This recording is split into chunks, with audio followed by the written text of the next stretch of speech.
Nah, hari ini seri yang kedua, ya, seri yang kedua untuk The Marriage Covenant. Nah, minggu yang pertama kita belajar tentang Marriage Covenant yang bagian yang ke-1. Sekarang kita akan belajar di bagian yang keduanya, ya. Nah, sedikit ringkas sebelum kita masuk ke seri 2 ini, ya, saudaraku. Mereview kembali, merefresh kembali. Jadi berdasarkan Kejadian 1 ayat 26, 27, 28, ya. Kejadian 1, 26, 27, 28. Ketika itu sorga sedang berbincang-bincang, Allah Bapa, Putra dan Roh Kudus sedang berbincang-bincang, ya, dalam tanda kutip, ya. Baiklah kita menjadikan manusia, menciptakan manusia seturut segambar dan serupa dengan kita. Maka dibentuklah, dijadikanlah, ya, manusia itu seturut gambar dan rupa Allah. Namun belum ada kehidupan. Allah menghembuskan nafas hidupnya dan manusia hidup. Ketika Hawa sudah mulai muncul, ya, karena Adam yang pertama kali ada, dia melihat tidak ada teman yang sepadan dengan dia. Ya, akhirnya waktu Adam sedang tidur, Tuhan mengambil tulang rusuknya dan membentuk Hawa, dan untuk menjadi satu pasang, ya, yang Tuhan bilang, dan diberkatilah laki-laki dan perempuan, itulah segambar dan serupa dengan Allah. Ya, jadi dari ayat ini, berdasarkan ayat ini, pernikahan itu adalah laki-laki dan perempuan. Tuhan sudah menetapkan sejak dari pertama kali Tuhan berinisiatif menciptakan manusia. Tuhan membangun sebuah lembaga yang namanya pernikahan, lembaga yang namanya keluarga, adalah laki-laki dan perempuan. Bukan laki-laki dan laki-laki, bukan perempuan dan perempuan, bukan manusia dengan binatang, bukan. Ya. Jadi ini yang harus menjadi prinsip kita. Keluarga yang dibangun melalui sebuah pernikahan, Tuhan katakan diberkati. Diberkatilah engkau. Nah, artinya apa, saudara? Berkat apa? Salah satunya yang Tuhan sediakan, yang Tuhan berikan melalui bersatunya laki-laki dan perempuan itu dalam sebuah pernikahan. Maka di situ ada sebuah janji, ada covenant antara Tuhan dengan manusia itu. Apa covenantnya? Apa janjinya? Apa ikat janjinya? Yaitu segambar dan serupa dengan Kristus. Berarti kesimpulannya adalah sebuah pernikahan, sebuah keluarga yang dibangun atas dasar covenant tadi, ikat janji tadi. Maka ketika itu sudah dilaksanakan, maka selanjutnya kita harus melaksanakan covenant itu. Covenantnya apa yang harus kita kerjakan sebagai sepasang suami dan istri tadi maksudnya, yaitu hidup segambar dan serupa dengan Kristus. Ini apa namanya? Jadi desain, ya, desain yang Tuhan sudah buat, bahwa pernikahan ketika saya dulu, ya, tahun 2006, ya, masuk dalam pernikahan, maka di situ ada satu covenant yang kami harus kerjakan bersama-sama, yaitu apa? Kami harus bertumbuh semakin serupa dengan Kristus. Ini harus saudara dan saya pegang teguh. Ini nggak bisa dirubah, ini nggak bisa diganggu gugat. Ketika saudara berani masuk dalam sebuah pernikahan, membangun sebuah keluarga, maka konsekuensi yang utama adalah saudara harus bertumbuh ke arah Kristus. Saudara harus semakin berubah dalam karakter, dalam sifat, perilaku, semakin lebih serupa dengan Kristus. Seperti apa serupa dengan Kristusnya? Ya, kita lihat dalam Perjanjian Baru kan, hidup dalam roh, buah roh menghasilkan buah roh. Ada kasih, sukacita, damai sejahtera, kebaikan, kelemah lembutan, kesabaran. kemurahan, penguasaan diri. Nah, ini karakter Kristus ada di sini, di buah roh ini. Galatia pasal 5 itu ayat 22 ya, dan 23. Jadi tidak boleh ada di antara pasangan ini yang tidak bertumbuh. Salah satu hanya bertumbuh, satu nggak bertumbuh, nggak bisa. Masing-masing punya covenant, punya ikat janji. Yang sampai di sini yang mengerti katakan yes. Ya, jadi supaya apa? Tujuannya saya menyampaikan ini kepada kita semua di tempat ini. Supaya bagi kita yang belum menikah, yang mau mempersiapkan diri untuk masuk pernikahan. Berarti begini, saudara kalau sudah berani memutuskan untuk menikah, untuk membangun sebuah keluarga, maka saudara harus berani berubah. Gak ada amin. Ya. Siap gak berubah karakter kita? Sifat lama kita siap gak kita tinggalkan? Memasuki kehidupan yang baru, ya kan kalau dalam pernikahan kan kasih selamat menempuh hidup baru, gitu kan? Kebanyakan kan orang-orang memberikan selamatnya kan berarti hidup yang baru, artinya hidup yang lamanya jangan dibawa. Hidup yang lamanya harus ditinggalkan. Kalau dibawa jadi beban, jadi masalah. Makanya harus selesai dulu. Sebelum ada pernikahan dilaksanakan, di sana ada konseling, ada bimbingan pranikah, sudah diperlengkapi di situ. Jadi kita nggak sembarangan melaksanakan pernikahan. Di wadah kita yang digembalakan, dibina oleh Bapak Pendeta Insinyur Niko Nyoto Raharjo di Rayon 2 Bandung, saudaraku. Untuk pelayanan pernikahan kita tidak kejar kuota, kita nggak kejar target. Mau setahun nggak ada pelayanan pernikahan buat kita no problem. Nggak ada satu hal, kenapa kamu sama sudah 1 tahun, 2 tahun, 3 tahun, 4 tahun, 5 tahun belum melayani pernikahan? Ya nggak apa-apa. Emang ada target gitu? Nggak ada. Karena ini bukan pelayanan yang main-main, saudaraku. Ya kan? Di kita kalau persyaratan tidak lengkap, sesori nggak bisa, saudaraku. Ya nggak bisa. Saudara mau bikin apapun, mau berusaha dengan bagaimanapun, kita nggak bisa layani sesori gitu. Misalkan nggak bisa ikut bimbingan, ya sorry gitu, nggak bisa, harus bimbingan dulu, ibaratnya begitu. Ikutin dulu, ada syarat administrasi yang nggak bisa dilengkapi, ya nggak bisa gitu. Saya pun waktu dulu pernah tertahan, saudara, ya kan? Karena nggak ada kelengkapan yang masih kurang, nggak bisa, saudara. Harus dilengkapi dulu, baru bisa dijalankan. Yang mengerti katakan amin. Jadi nggak ada satu katakan ini, wah nggak berprestasi itu gereja. Nah, ukurannya bukan itu gereja yang sehat, gereja yang berprestasi, bukan banyaknya pelayan pernikahan yang sudah dilakukan, bukan itu ukurannya, saudaraku. Ya. Buat apa kita gampang banget melayani pernikahan kalau akhirnya malah berantakan semua, nggak ada yang bisa memenuhi covenant Tuhan ini gitu. Nah, kemarin kita belajar juga tentang covenant, yaitu tentang contoh-contohnya. Ada covenant antara Tuhan dengan Nuh, ya kan? Untuk apa sih Tuhan bercovenant dengan Nuh? Untuk memulihkan kembali kehidupan yang telah rusak. Perlu ada covenant yang baru, ada satu generasi yang baru yang tidak lagi hidup dalam dosa, yang dikatakan dari kecenderungan hatinya adalah berbuat jahat. Tuhan hidupkan lagi generasi yang baru.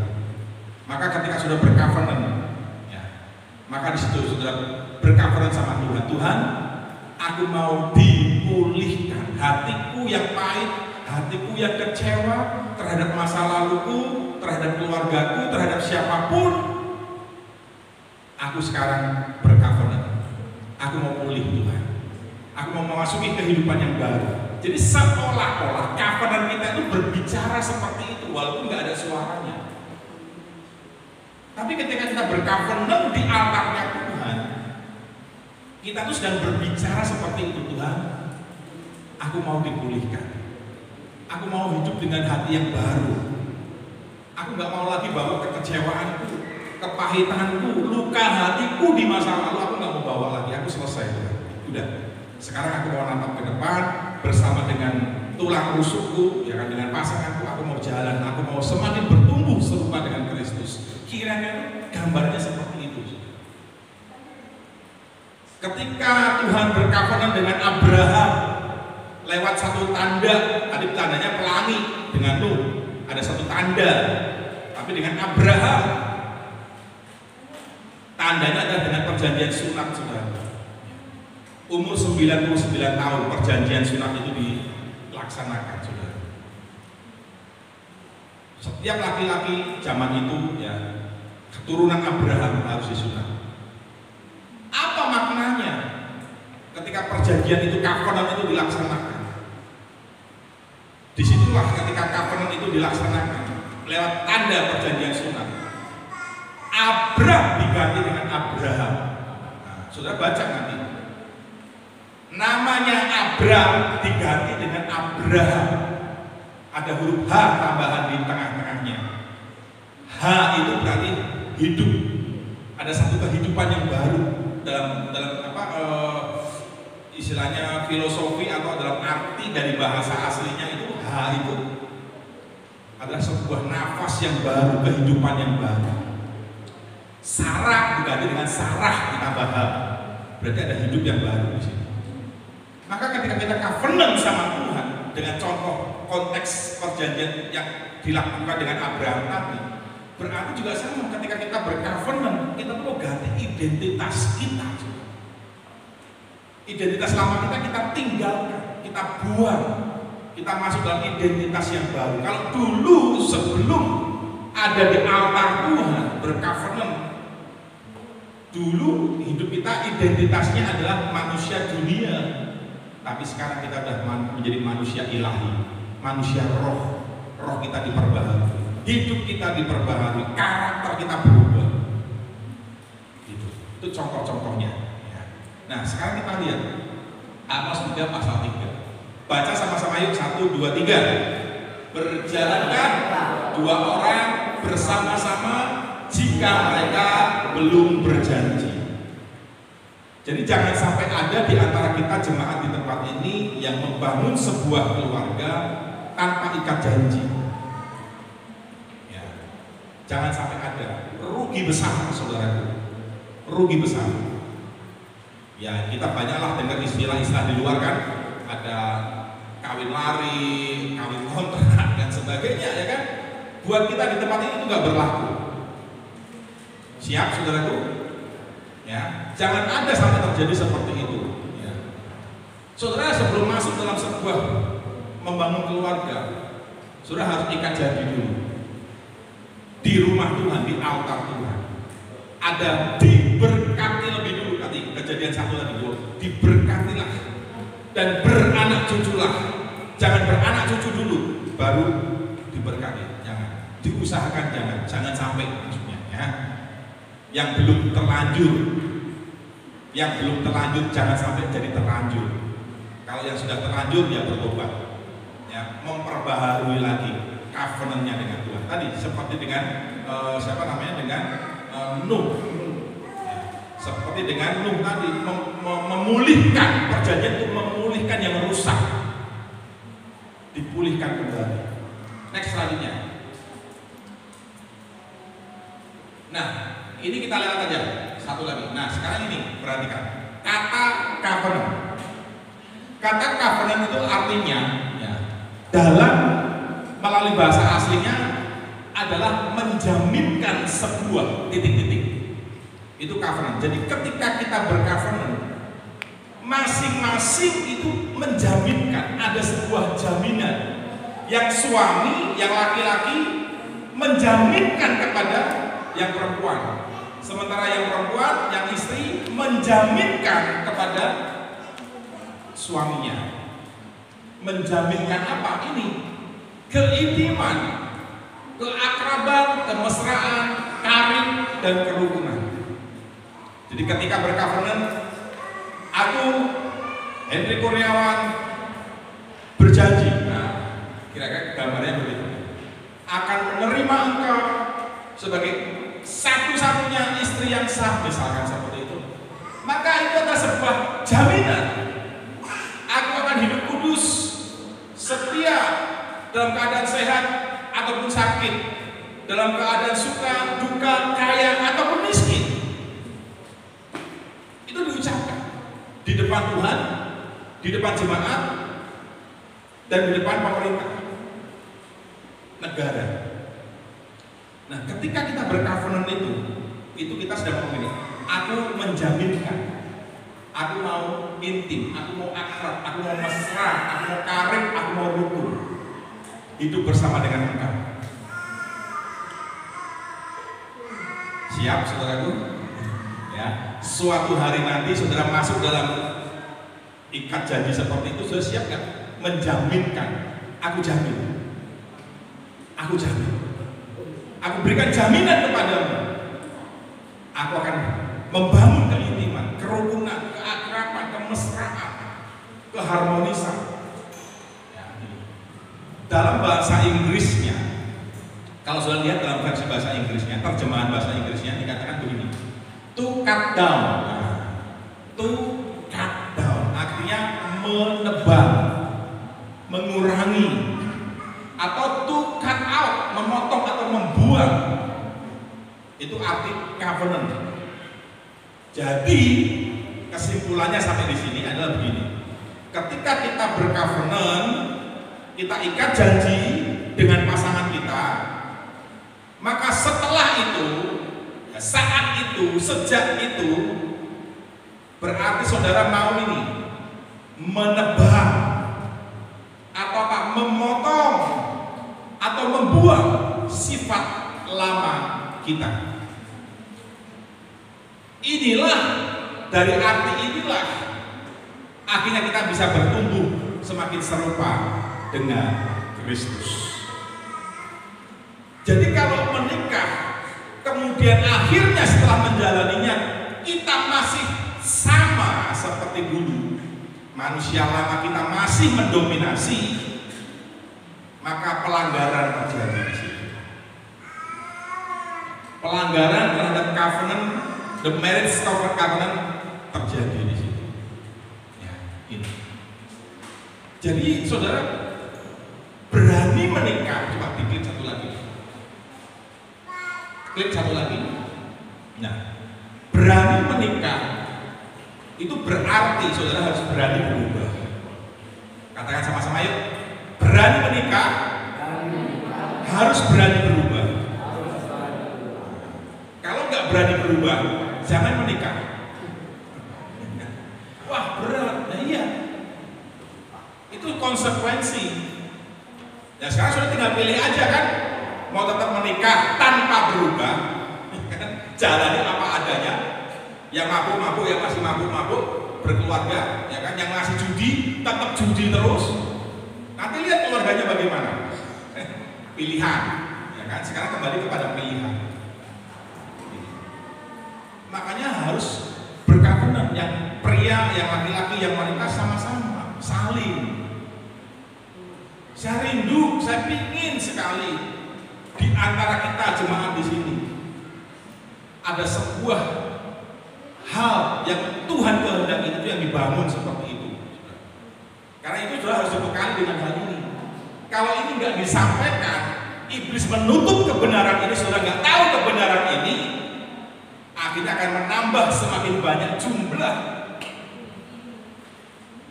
kerusakan-kerusakan, kepahitan-kepahitan, kekecewaan-kekecewaan, kehancuran semakin bertambah banyak. Cuman sayangnya begini, saya coba cari ya, saya masih sampai belum ketemu hari ini. Untuk yang keluarga Kristen itu persentase perceraiannya itu berapa, saya belum dapat. Jadi data yang kemarin minggu pertama saya sampaikan itu adalah berdasarkan bukan dari kita, itu dari tetangga kita. Jadi ini penting supaya iblis gak menutup kebenaran ini, gak memetieskan kebenaran ini, tapi kebenaran ini mulai dimunculkan supaya setiap kita belajar mengerti dan memahami maksud tujuan Tuhan itu hal ini, saudara. Pilihannya itu, saudara mau menikah tanpa berubah, tanpa mau memotong manusia lama, tetap berjalan berjalan, atau saudara mau menikah tapi yuk kita berubah sama-sama yuk. Pilihan tergantung pada kita masing-masing. Ya, kalaupun ada hal-hal di dalam perjalanannya, ada dinamika, ada kerusakan, kembali lagi Tuhan masih buka pintu anugerahnya, saudara. Tuhan masih buka pintu anugerahnya. Tuhan bilang, datanglah kepadamu, hai kamu yang lelah, letih, lesu, dan berbeban berat. Aku akan beri kelegaan kepadamu. Artinya yang Tuhan mau adalah kita datang kepada Tuhan, kita mengaku dosa kita kembali memperbaiki covenant kita seperti dengan Nuh tadi, memperbaiki, memulihkan apa yang sudah rusak. Kita janji lagi sama Tuhan ke depan. Setelah mengaku ke depan, aku mau Tuhan, tolong aku Tuhan untuk bisa membangun sebuah kehidupan seperti yang Kau kehendaki. Siap saudaraku? Selama Tuhan masih ada, selama Tuhan masih berkenan ditemui, selama Tuhan belum datang, pintu anugerahnya masih terbuka. Sambut pintu anugerah itu, jangan disia-siakan saudaraku. Katakan sama-sama yuk, berani menikah adalah apa? Berubah. Bilang kiri kanan, berani nikah? Tanya kiri kanan, berani nikah? Harus berani berubah. Yang masih suka judi, baik online maupun online apa? Konsen. Berubah, saudara. Masuk pernikahan jangan lagi main judi, rusak keluarga pasti. Mau nikah masih suka mabuk, rusak keluarga. Mau nikah masih suka main bebas, ya kan? Di luar, rusak. Lebih baik jangan menikah dulu. Siap saudara? Ya. Ya, ini bisa tafsirannya bisa macam-macam, saya lihat ini. Menafsirkannya bisa macam-macam, tapi apa namanya? Relnya ini pastikan. Makanya pacaran itu waktu yang tepat untuk saling apa, saudaraku? Saling apa? Ayo. Bukan untuk saling hal-hal yang enggak benar, ya kan? Tapi harus saling belajar. Yuk kita mulai hari ini kita belajar berubah ya. Bukan berubahnya tuh nanti, aku nanti berubah kalau udah nikah, jangan. Lagi pacaran, janji berubah, tunjukkan perubahan itu. Siap, saudara? Yang belum, yang sedang mempersiapkan, yang sudah bagaimana? Yang sudah ngobrol lagi berdua, ngopi berdua. Yang sudah menikah, yang sudah terlanjur ngopi lagi berdua, ngobrol lagi, bangun lagi keintiman, bangun lagi komunikasi, mulai lagi. Saya, ya, misalkan, atau beb, atau mam. Haleluya. Maafin aku. Pertama begitu dulu, sudah maafkan aku. Aku telah bersalah kepadamu. Bahwa itu puisi sudah. Prakteknya jangan begitu. Prakteknya di lapangan bukan gitu. Ini saya kasih contoh aja. Didramatisir gitu. Biar wow gitu.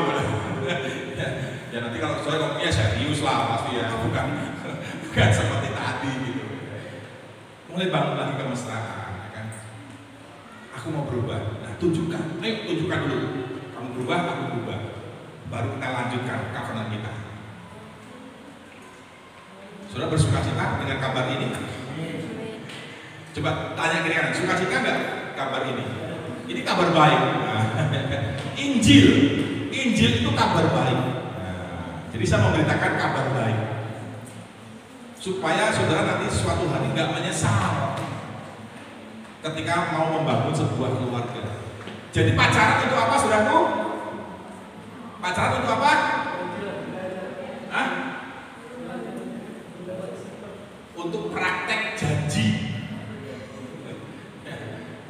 Jadi nggak apa-apa sebelum sudah menikah, janjinya bukan janji untuk setelah berkeluarga, bukan, tapi janjinya janji sebelum berkeluarga. Janji sebelum berkeluarga apa? Ini janji, aku akan berubah. Aku yang dulu mabuk kan bersama engkau, aku nggak mabuk lagi. Yang cewek, yang perempuan, aku suka shopping, suka habiskan uang, aku boros. Bersama dengan engkau aku janji nggak boros. Ayo kita jalan bersama-sama. Mulai tunjukkan perubahannya, ya kan? Perubahannya ditunjukkan, oh bener kan berubah, tapi nggak perubahannya palsu, ya kan? Karena kebanyakan begitu, saudara. Semuanya muncul setelah menikah. Semua yang jelek-jelek muncul semua tanpa hambatan. Kalau dulu masih ada rem, aduh, mau nunjukin manusia, jaim gitu. Tapi setelah menikah langsung nampak warna aslinya. Nah jangan seperti itu. Mendingan warna aslinya ditampakkan sebelum menikah melalui ini tadi, ikat janji. Aku mau berubah. Amin. Yang belum menikah angkat tangan. Yang mau menikah siapa? Yang mau menikah? Ya. Tuh, tidak ada yang mau menikah beneran nih. Kok gak angkat tangan? Ya nggak apa-apa, walaupun mungkin belum siap hari ini, belum ada. Ya pokoknya mau menikah kan, suatu hari nanti angkat tangan aja. Ini bekal ya, ini bekal buat bagian kita yang mau suatu hari nanti mau menikah. Apalagi yang sudah punya pacar, ya yang sudah perginya berduaan tadi kan naik sepeda kan itu, berduaan naik sepeda, ya kan. Mulai ikat janji. Tapi ikat janjinya bukan seperti waktu pemberkatan nikah, bukan. Kalau ikat janji di pernikahan kan setelah itu hidup intim sebagai suami istri, ini belum. Jadi ikat janjinya bukan untuk itu, tapi untuk berubah, meninggalkan, memotong manusia lama kita, membuang manusia lama kita. Yang bersukacita katakan yes. Haleluya. Next selanjutnya. Nah, ini perjanjian Allah untuk suami istri. Yang anaknya nanti aja, kita pending dulu ya. Kita belajar tentang suami istri dulu. Yuk kita lihat. Perjanjian Allah untuk suami. Nah, sekarang kita ngomong soal suaminya dulu. Suami mengasihi istri seperti Kristus mengasihi jemaat. Kristus mengasihi jemaat. Kasih Kristus kepada jemaat itu seperti apa? Halo? Bagaimana kasih Kristus kepada jemaat? Bagaimana saudara? Kalian kasih Kristus kepada jemaat itu seperti apa? Kasihnya berbentuk apa? Karena kan dikatakan suami mengasihi istri sama seperti Kristus mengasihi jemaat. Ini patternnya, ini modelnya. Kasih suami istri modelnya sudah ada, contohnya sudah ada, yaitu kasih Kristus kepada jemaat. Pertanyaannya, kasih Kristus kepada jemaat seperti apa? Apa beliau? Kasih Kristus kepada jemaat seperti apa?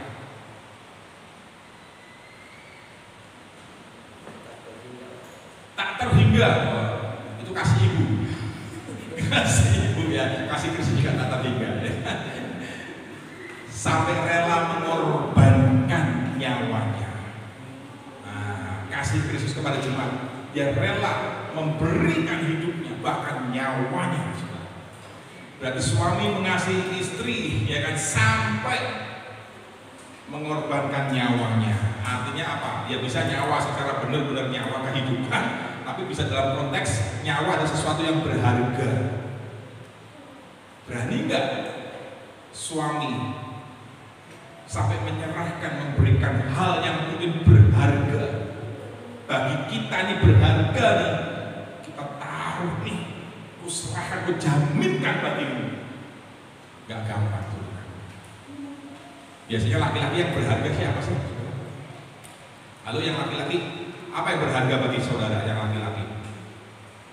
Limbong apa yang berharga buat Limbong? Bagi Limbong, sesuatu yang berharga bagi Limbong itu apa? Oke, sambil berpikir, Pak Romulus. Pak Romulus yang berulang tahun, selamat ulang tahun Pak. Haleluya ya. Bagi Pak Romulus, apa yang berharga bagi Pak Romulus? Kalau untuk saat ini yang paling berharga adalah istri dan anak. Istri dan anak-anak. Oke, ya itu kan secara keluarga, secara pribadi apa?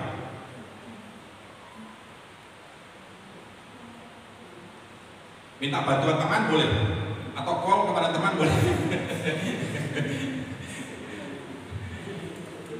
Apa Pak Romulus? Pribadi, secara pribadi, berarti keluarga.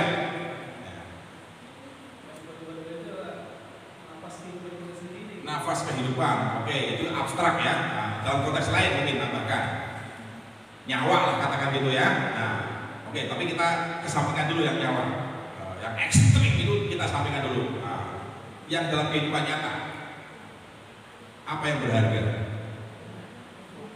Buat Pak Romulus waktu berharga nggak? Nah, itu salah satunya. Waktu bagi Pak Romulus berharga, tapi diserahkan. Aku memberikan waktunya Pak Romulus yang berharga untuk keluarga misalnya. Nah itu sampai seperti itu. Uang, misalnya, wah berharga banget ini. Pakai uang bukan untuk kepentingan diri sendiri. Suami mengasihi keluarga, suami mengasihi istri tadi sampai rela memberikan uangnya. Haleluya. Saya nggak pegang uang, saudara. Yang pegang uang istri. Jadi sejak kita membangun relationship, kami sepakat nanti kalau berkeluarga istri yang pegang uang, yang mengelola. Siap, buat saya nggak apa-apa. Tinggal janji aja, bikin kesepakatan. Siapa yang lebih bisa mengelola uang itu yang pegang. Jangan yang boros, bahaya. Kalau suami lebih bisa memanage keuangan, pegang suami nggak apa-apa. Tapi kalau suami tidak merasa aku nggak bisa kelola uang, bahaya kan? Jangan. Ya. Jadi uangku uang istri.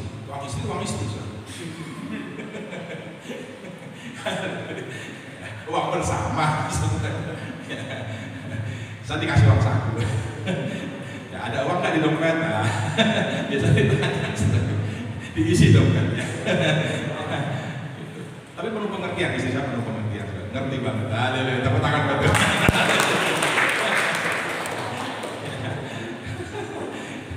Haleluya. Itu sudah ini. Suami siap berkorban bagi istri. Yang kedua, suami melindungi istri. Nah, bukan KDRT. Kalau KDRT menyalahi nih, merusak perjanjian Allah dengan suami. Jangan sampai ada KDRT di antara kita. Amin, saudaraku. Ya. Jangan main kasar, jangan main yang ya nggak semestinya, ya kan? Next berikutnya kita lihat ya secara cepat ya. Suami kayaknya mengasihi istri seperti Kristus. Aplikasinya apa? Prakteknya apa? Yang ketiga, suami tidak berlaku kasar, ya, tapi dengan lembut, tapi tetap tegas. Suami harus bisa ambil keputusan. Ya, suami harus bisa ambil keputusan. Ini, kalau kita sebagai suami atau laki-laki nggak bisa ambil keputusan, maka akan jadi kekacauan. Akan jadi kekacauan. Kalau sudah terlanjur bagaimana?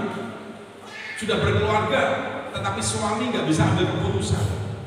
Nanti ada perjanjian antara Allah Tuhan dengan istri. Nanti sampai di sana.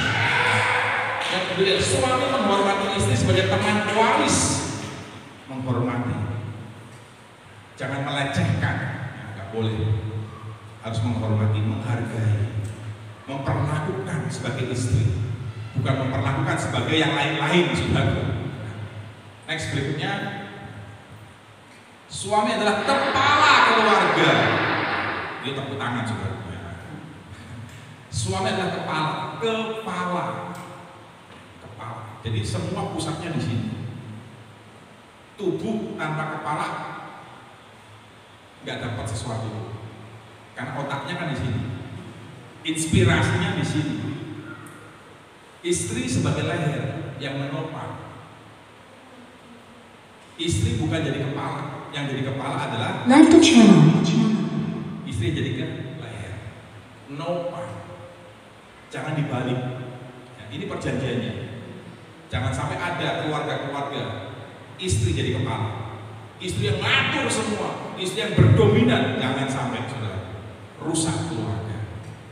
Di penelitian saya, di skripsi saya, ada saya berikan datanya di situ.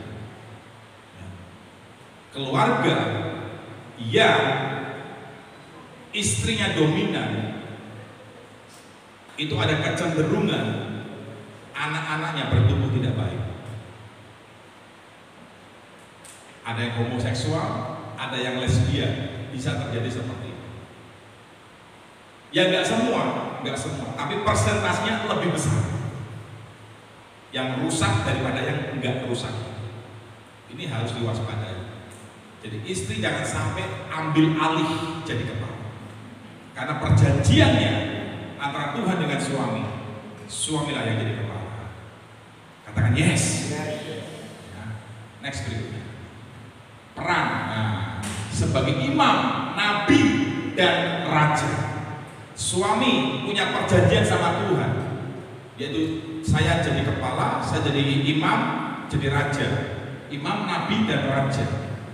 Fungsinya sebagai imam, maka prakteknya suami harus membawa keluarga kepada Tuhan, bawa ibadah, bawa membangun persekutuan dengan Tuhan, jadi imam. Banyak di antara gereja-gereja di Indonesia, kalau saudara lihat, persentasinya lebih banyak perempuan atau laki-laki? Coba. Lebih banyak laki atau perempuan di dalam gereja? Lebih banyak perempuan, saudara. Yang laki kemana? Ini tidak memenuhi ini. Seharusnya laki-laki itu paling banyak harus ada di gereja. Ibadah laki-laki yang paling banyak harusnya. Tetapi banyak laki-laki yang menghilang, nggak berfungsi, nggak jadi imam. Bagaimana kalau sudah menikah nanti nggak bisa bimbing keluarga, nggak bisa membawa keluarganya jalan di jalan Tuhan, karena masih mabuk mungkin, nggak ngerti jalan. Gimana mau bisa bawa keluarganya di jalan Tuhan? Nggak bisa. Makanya harus berubah itu. Wah, keras banget ya. Nggak apa-apa, makanan keras nggak apa-apa, baik buat kita. Amin, saudaraku. Ya. Jadi nabi itu menunjukkan, menuntun, memberikan pesan. Nabi itu menerima pesan Tuhan. Jadi laki-laki harus bisa terima pesan dari Tuhan. Bagaimana laki-laki harus bisa terima pesan dari Tuhan? Ya dia harus belajar firman. Dia harus baca, dia harus belajar, dia harus coba hidupi firman itu, belajar hidupi firman sebagai nabi. Baru dia, ayo kita jalan gini, kita jalan begini. Ini yakinlah, percayalah kalau ini dihidupi, keluarga kita akan luar biasa di hadapan Tuhan. Amin, saudara. Sebagai kepala yang tadi sudah dibahas, ya. Imam, nabi, dan raja. Next berikutnya, suami memelihara kebutuhan semua anggota keluarga. Nah, ini kebutuhan bukan sekedar jasmani saja, semua aspek kehidupan yang dibutuhkan itu ayo dipenuhi, psikologis, ya kan? Kejiwaan, dan semuanya. Jangan sekedar aku sudah kasih kamu uang, aku kan sudah begini. Enggak, bukan soal materi, saudara. Kebutuhan bukan hanya bicara soal materi saja, bukan sekedar uang saja, tapi masih ada kebutuhan-kebutuhan yang lain. Kebutuhan untuk dikasihi, kebutuhan untuk diterima, kebutuhan untuk dihargai, kebutuhan untuk dibimbing, itu harus dipenuhi. Ingat ya, mindset kita jangan bukan hanya kebutuhan hanya sekedar uang. Aku beri uang untuk aku deh. Banyak keluarga-keluarga di luar sana yang suami istri sibuk dengan pekerjaannya, dengan dunianya, merasa aku sudah kasih kamu uang buat anak-anak, buat keluarga. Lihat, tiba-tiba si anak ini, wah begini, si anak ini begini, wah muncul semua kejahatan-kejahatan luar biasa. Ini sudah, karena apa? Kehidupannya belum selesai, kehidupan pribadinya belum selesai. Masuk pernikahan, amburadul, kacau, banyak luka-luka baru yang dimunculkan. Kelihatannya mungkin baik-baik saja, tapi sebenarnya di sini banyak sekali luka. Dan itu butuh proses untuk sembuh. Hanya niat yang sungguh-sungguh yang bisa kepada Tuhan. Tuhan, aku mau sembuh. Sembuh, saudara. Bisa. Next berikutnya. Oke. Nah, suami mengambil keputusan dengan bijaksana. Ambil keputusan dengan bijaksana. Langsung kita lewat aja sedikit lagi. Menjadi teladan yang baik untuk istri dan anak-anak. Ya, menjadi teladan yang baik. Amin, saudaraku. Ya. Saya juga masih belajar untuk memberi teladan yang baik. Ya pastilah ada kekurangan, nggak ada ayah yang sempurna, nggak ada. Setuju saudaraku? Istri yang sempurna juga nggak ada, anak yang sempurna juga nggak ada. Tapi kita belajar, ya, untuk menjadi teladan.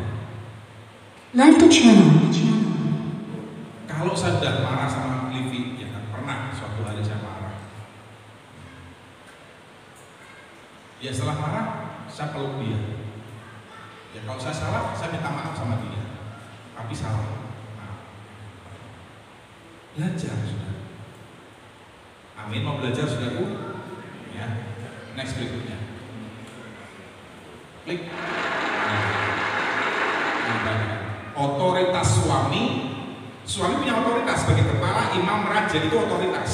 Tetapi ingat, otoritas suami masih ada di bawah Kristus. Kristus yang jadi kepalanya, Kristus yang ada di atas suami. Jadi suami harus tunduk kepada Kristus. Gak bisa mentang-mentang semenang-menang. Aku punya kuasa, aku punya otoritas, imam, kepala raja, imam, nabi dan raja. Akhirnya semenang-menang, gak bisa, karena masih ada tunduk kepada Kristus. Ya, next berikutnya. Keputusan suami harus dipertanggungjawabkan kepada Kristus. Ingat, laki-laki, para suami, keputusan-keputusanmu yang sudah kau ambil selama ini, sepanjang ini, itu akan dipertanggungjawabkan kepada Kristus. Ya, next berikutnya. Otoritas suami, kekuasaan suami dijalankan setelah ada otoritas dari Kristus. Jadi semua tunduk kepada Kristus, nggak bisa, nggak boleh menyimpang dari apa yang Tuhan mau. Next berikutnya. Nah, sekarang kepada istri. Nah, suami sudah, sekarang istri. Ya. Tunduk kepada suami seperti kepada Kristus. Kristus nggak kelihatan, suami yang kelihatan. Tunduk dulu sama yang kelihatan. Jangan bilang asal tunduk aja sama Kristus, nggak bisa. Karena Kristus menempatkan suami untuk menjadi kepala bagi istri. Ya, ini. Next berikutnya. Nah, artinya apa? Tunduknya seperti apa? Tunduk itu berarti menghormati. Contoh tadi, seperti dalam pengambilan keputusan. Ketika suami belum bisa atau tidak bisa ambil keputusan, istri nggak boleh ambil. Udah aku aja yang ambil keputusan. Dan kamu diam, cicing. Misalnya seperti itu. Gak bisa, saudaraku. Apa dulu? Gak boleh, itu gak menghormati. Lalu bagaimana solusinya? Istri sebagai penopang, sebagai leher. Ayo papa bisa. Papi bisa ambil keputusan, papi hebat. Dorong, motivasi suami untuk ambil keputusan. Aduh gimana? Ya sini, ini pemikiran saya nih, ini dramanya. Istri, saya punya pertimbangan begini, A, B, C misalnya. A ini plus minusnya ini, B plus minusnya begini, C plus minusnya begini. Sekarang papa tinggal pilih, mau keputusan A, keputusan B, atau keputusan C. Papa ambil keputusan. Nah, apapun keputusan papa, saya dukung, saya setuju. Tapi papa berdoa dulu sama Tuhan. Nah, itu kira-kira gambarnya kayak begini. Jangan langsung ambil. Dorong suami untuk dia bisa ambil keputusan. So pilih. Nanti kalau papa pilih ini begini, pilih ini begini, pilih ini begini. Ayo papa kita doa sama-sama. Wah gitu dong ya kan. Jadi istri menopang di situ. Next berikutnya. Nah ini udah ya kita bahas ya. Tunduk berarti suami sebagai pengambil keputusan. Ini sudah kita bahas langsung satu paket. Next berikutnya. Nah, tunduk bukan berarti tidak boleh memberikan pendapat. Oh boleh juga. Kamu harus tunduk. Diam nggak bisa. Ya. Beri kesempatan juga. Terima juga. Ya, pertimbangkan juga saran-saran dari istri, pertimbangan-pertimbangan dari istri. Timbang baik buruknya. Plus minusnya apa? Ambil keputusan istri. Istri juga misalkan itu ya dukung keputusan yang diambil, dukung. Jangan tuh kan nggak nurut sih. Jangan diintimidasi. Gara-gara ini, nah, nanti jadi versinya jadi beda lagi.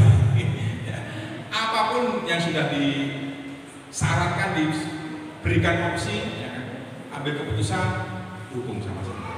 Amin selalu. Next berikutnya. Sebagai penolong, nah sebagai penolong bukan merongrong. Bila ya menolong, bukan merongrong. Lo yang ngomong apa ini? Yang perempuan ya, yang perempuan. Penolong, bukan merongrong. Next berikutnya. Istri yang tunduk ya dia mendapatkan covering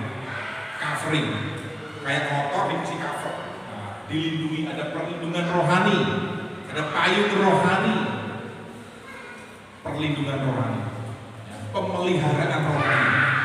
Next berikutnya cepat saja. Nah, ini tunduk pada suami tidak berarti merendahkan istri. Nah, tunduk tapi bukan merendahkan. Jelas ya, cukup jelas ya. Next berikutnya supaya kita lebih. Nah, sebagai pendamping dan penghibur suami. Nah, ini perjanjian antara Tuhan dengan istri. Istri itu menjadi penghibur dan pendamping.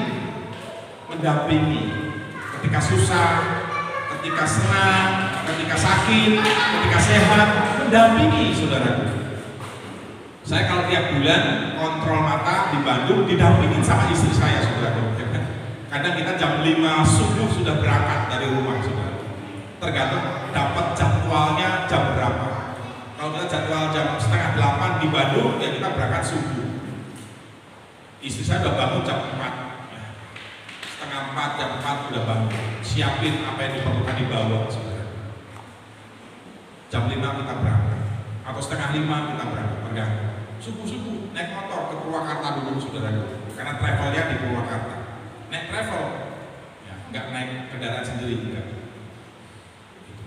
Karena dihitung itu lebih murah, lebih hemat, lebih ekonomis dibanding kita berangkat sendiri dengan kendaraan sendiri.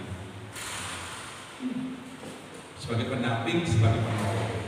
Penolongnya bukan hanya dalam keadaan suka, tapi dalam keadaan duka juga. Ada lagi sedikitnya pendamping, penghibur. Oke, sudah. Next lanjut. Sampai maut memisahkan. Next lagi, kita selesaikan saja hari ini. Klik ada? Habis? Oke, sudah habis. Ya sampai sini. Kiranya hari ini kabar baik ini ya sudah bisa menempatkannya di loh hati kita masing-masing. Kata kuncinya begini, Berani menikah harus berani berubah. Jangan menikah kalau nggak mau berubah. Hafal saudaraku? Hafalkan ya. Yuk hafalkan. 1, 2, 3. Berani menikah harus berani berubah. Tidak mau berubah, jangan menikah. Waduh, gimana ya? Nggak gimana-gimana. Nggak gimana-gimana. Lalu gimana? Ya perbaiki dulu, bereskan dulu sebelum menikah. Itu solusinya. Yes or no? Ya, ikat janjinya tadi sekali lagi sebagai kasih yang terakhir. Sebelum menikah janji dulu, yuk kita berubah, yuk potong yuk. Manusia lama kita potong sama-sama yuk. Kamu manusia lamanya apa? Ngobrol kan? Nah, aku suka mabuk, ya udah, sekarang jangan mabuk lagi.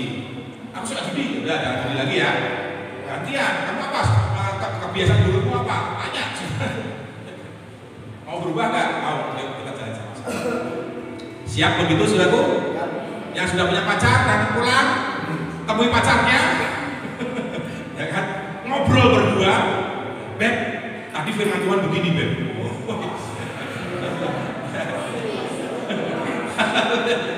Ayo Beb, kita laksanakan Beb. Bentar, kita sambil ngopi. Boleh ngopi. Ya, apa. Sok ngobrol setelah ngopi ada. Pisang goreng ada, kopi ada, wah macam-macam snack ada. Nah, ngobrol. Ya Beb, begini Beb. Aku tuh punya kebiasaan buruk Beb. Sekarang kita jadi ya Beb ya. Sebelum kita menikah Beb, lebih baik sebelum itu Beb. Daripada nanti kita menikah rusak semua Beb. Siap saudaraku? Berani? Tepuk tangan buat Tuhan. Haleluya.